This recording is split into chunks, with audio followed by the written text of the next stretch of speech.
YouTube, what's going on, man? Better Views back at y'all with another video, man. Today I got a treat for y'all, man. I got a special guest. I ran into this brother the other day at the gym and checked out some of his YouTube content, and I was like, yo, man, this dude got some talent and definitely got some wisdom. So I'm gonna let him introduce himself, and the floor is yours, brother. Yeah, thank you, brother. Yeah, for sure. My name is Ryan Strickland, Ryan Edward Strickland. I go by that. Um, I'm retired military, and I have a degree in metaphysics. So I'm actually an ordained minister, but not like everybody else. Kind of different, different than everybody else. So I'm not in the pulpit. I'm like more in the public streets and stuff like that. Yeah, Yeah. okay. Yeah, that's what's up. That's what's up, man. Yeah, why don't you tell my viewers a little bit about, as far as just what you do, kind of maybe you keep it light, as far as, I know you in the stand-up comedy. Maybe talk a little bit about how you got into that, and Okay. yeah. All right. So originally, my son is funny, right? So he was making these videos at home and stuff like that, and I told him, man, say, man, hey, get on, do it on stage. So we took some classes, and he decided not to do it. He said, Pops, I don't want to do, this type of stand up and stuff like this. So I did it. I went on and went through and did it so I could show him that if I could do it, he can do it. And I just kind of kept doing it. What are Yeah. some of your like, who are some of your inspirations when it comes to stand-up? Because when I was watching your stand-up, man, like some of the people that come to mind is like Dave Chappelle, you know what I mean, Eddie Griffith. So like, who are some of your inspirations? Yep, I like Dave Chappelle, Eddie Griffith. He's from Kansas City, just like me. Okay, I didn't know that. George Carlin, um, Paul Mooney. Paul, man, I love Paul Mooney. He's funny as shit. Yeah, Eddie Murphy. He's cool, but it's like when he was younger, his comedy was more like I felt like he was more courageous on his comedy when he was younger. A lot of times, like they look back at his comedy and they ask him, would he do that today? He said no, but I think he should stay the same. Evolve, but keep that kind of content. And I like Chris Rock. Chris Okay. Rock was more he Chris Rock. He was a lot different when he was younger too. I think when Chris Rock first came out, and I forgot whose show he was on, but he talked about Johnny Carson having a black grandchild and not taking care of it. So I thought, yeah, so Chris Rock, most definitely. Okay, Yeah. and then before we kind of dive into things, you had said something, man. What are the three type of people you should stay away from, man, if you want to have a peaceful, successful life? I've changed it a little bit now because I feel like that the HBBs, the IBBs, the WWAMBBs, which are hater bitch boys, insecure bitch boys, and whiny wannabe bitch boys. Okay, so shit. Yeah. All right, but yeah, man. So we can kind of just touch on this topic to start off with, and then we'll go from there. But you know, the last week I would say with my YouTube content, I've been talking about semen retention, and I've been practicing semen retention myself. I'm on day 6 right now, and when did you first, like, I guess, discover semen retention? Like, when did you first hear about it, and like when did you start practicing it?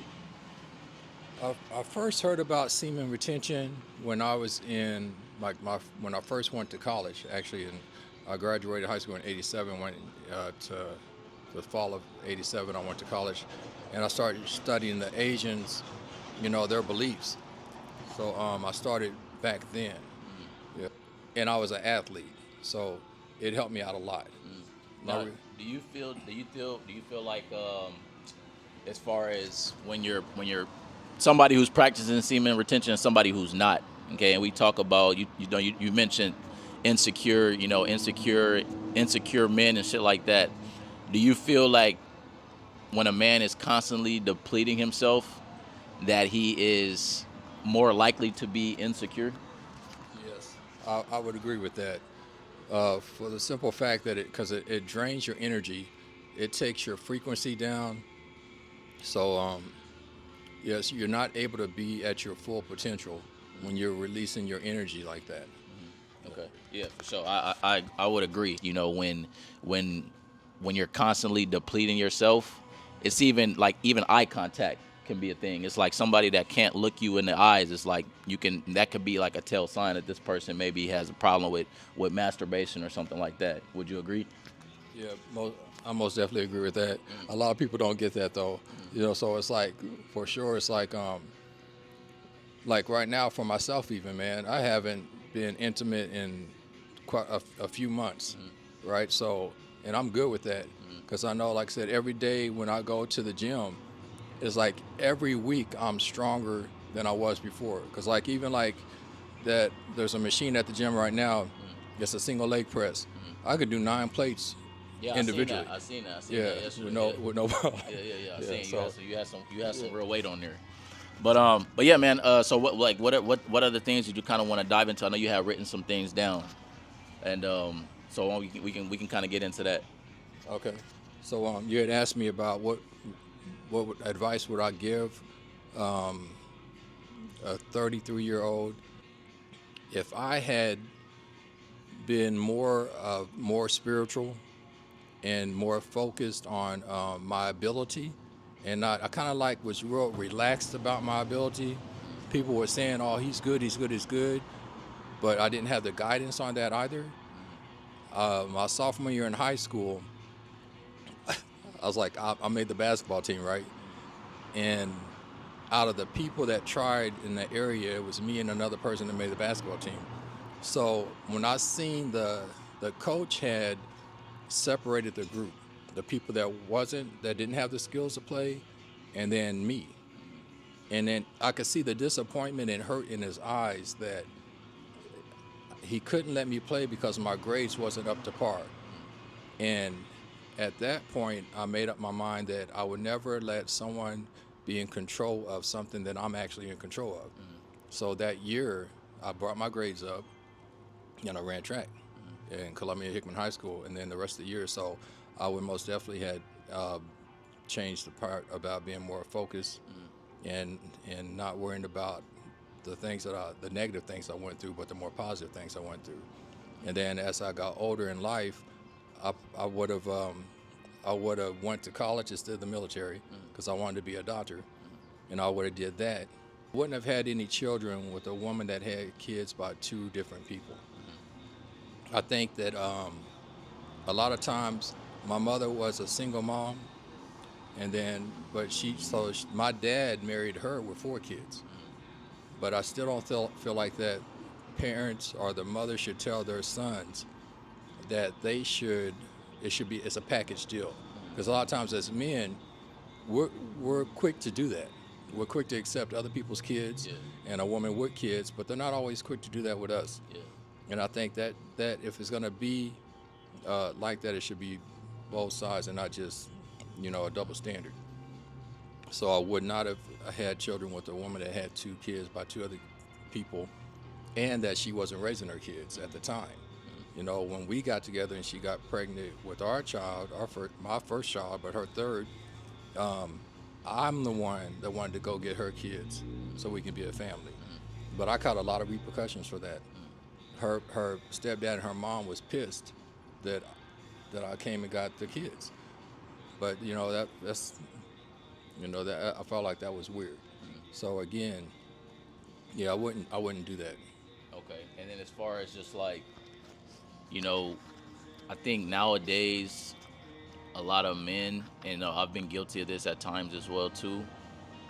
It's like, we really want a family, that idea of having a family, and sometimes it's to the detriment of our own success. Like sometimes we'll put like women before our goals because we want that family so bad, that family dynamic so bad that we start putting that before our goals.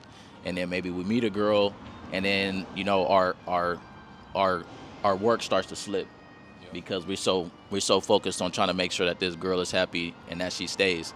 So with you being 58 and being where you are now, do you feel like you went through that period where you were kind of putting that first before you wanted to go after your dreams or just like your passion?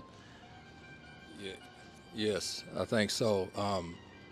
And how I, can you, like, is there a way to balance where you can still, you know what I mean, where you can still chase your goals and have that family dynamic, or is it should you chase the goals and then have the family? All right, so I was when I was younger, I thought about the other way, right? I was trying to get myself together first, Hmm. right? Because I seen one of my cousins, he had he worked at Quaker Oats in St. Joseph, Missouri. He had bought his house and everything, and then he got married. And then, but my other cousin, you know, he did it at the same time. You know, he was still doing his career and got married and started his family. At one point in my life, I had sacrificed a going to ranger school and got married. And I feel like this: you can have a balance, right? But my sister told me this: you can't take care of nobody else until you take care of yourself first. One of my sisters told me this, my third to the oldest sister, and I feel like that's the route to go. Take care of yourself first, and then start your family. Because like I was going to do 30, I was going to wait till I was 37 to have my kids. It happened a month before I turned 33. Yeah, but yeah, if we self-love is very important, man. So I feel like that we had to take care of ourselves first, and then start our family. And then once you're married, if you can find that compatible woman, you know, and she's willing to work with you, because it doesn't matter. Like I told my daughter and my son, don't lose yourself in a relationship, because we tend to do this because we take care of other people more than we take care of ourselves. And even though they're supposed to take care of us while we're taking care of them, it doesn't always happen. And this can be for men and women. That's why I told my daughter, because I was a single father, I raised both of my kids, but I try to do it where I taught them both all the household duties, because my older sister taught me that. She told me you're going to be a bachelor before you're going to be, a husband. So she taught me how to cook, clean, all that stuff. I taught my kids the same thing, and I started teaching them young, right? Sorting clothes at 3 years old. I had the front loader washers and dryers so they can put the stuff in there. I got them, into that. Yeah. Yeah. So yeah, you have to take care of yourself, and you can balance it out. But again, you need that compatible person, because if a person is expecting you to make them happy, that's a no-go. Because Michael Jackson gave the best example, but people missed it. That song, "The Man in the Mirror," is talking about taking care of yourself first and evolving into your better self. So yeah, that's what I think about that, man. Okay. And then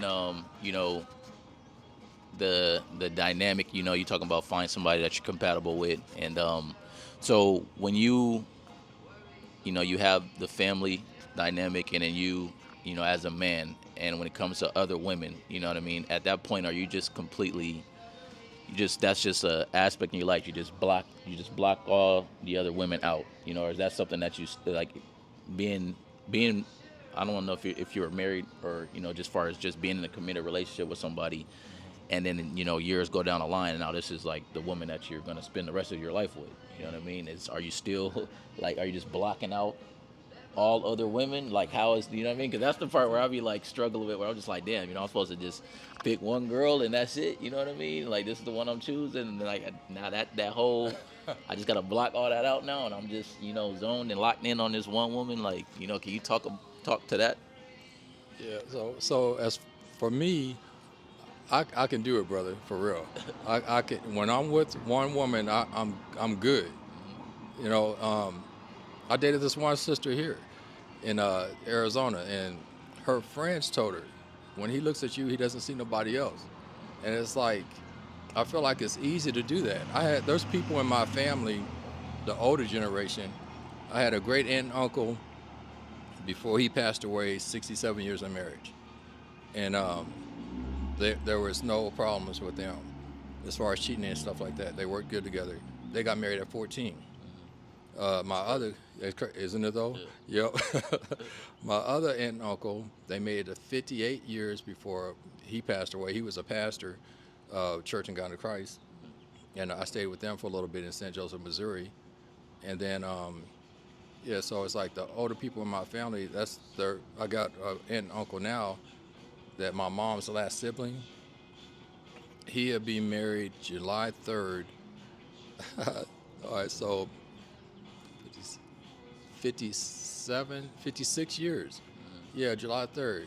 So yeah, I feel like that as men, we can do that. A lot of times, a lot of times, man, it's crazy because a woman sees a married man and they're automatically drawn to them, right? Because they know that that man is a good provider if he's, and he has a lot of times he does have a good woman, but the temptation is there. Like when I'm single, I look around, right? No doubt, right? Just like yesterday in the gym, I try not to look too much in the gym because of my age, but you see what they be wearing, Yeah. you know. Yeah, they be in You there. know, so yeah, so I don't stare or anything like that. But yeah, when I'm in a relationship, I'm solid, man, and I feel like that you have to be solid because if you're solid, you can build better, and that's the best thing because at the end of the day, you want to build something for your family, and I think being when you're, yeah, and it's like and you know it, man, when you're in a relationship with that woman that you really, really care about and you do love. Because that's the other thing too. I feel like this, man. When most men, when they lose it and they just go crazy, like we see in the news a lot, Yeah. it's because they love that woman and they loved hard. Because we do love hard, we don't get the credit for that, especially us as brothers, man. They look at us differently, but we have a lot on our shoulders, and that a lot of the other men and other ethnicity groups do not have. We have to deal with our women in our ethnicity group that they've been traumatized. People don't even want to talk about that, man. But I feel like this back in the day when some of us were enslaved, because all of us were not slaves, the marriage rate was very high, and they was focused on building families. But Nixon had put stuff into place that broke up our families. Like my older brother had to get out of the house at 18 because we was on assistance. But they would literally come into your house and look around. So but when the white people were, European Americans were on government assistance, the white counterpart was able to stay in the household. So that kind of like broke up our families. Yeah, So we had to make sure there wasn't nobody in there. exactly. Yeah, that's crazy. Yeah, but yeah, we can be committed and stay committed with that one woman if you know we have that compatibility and we stay focused on our goals, which Okay. is building for our family.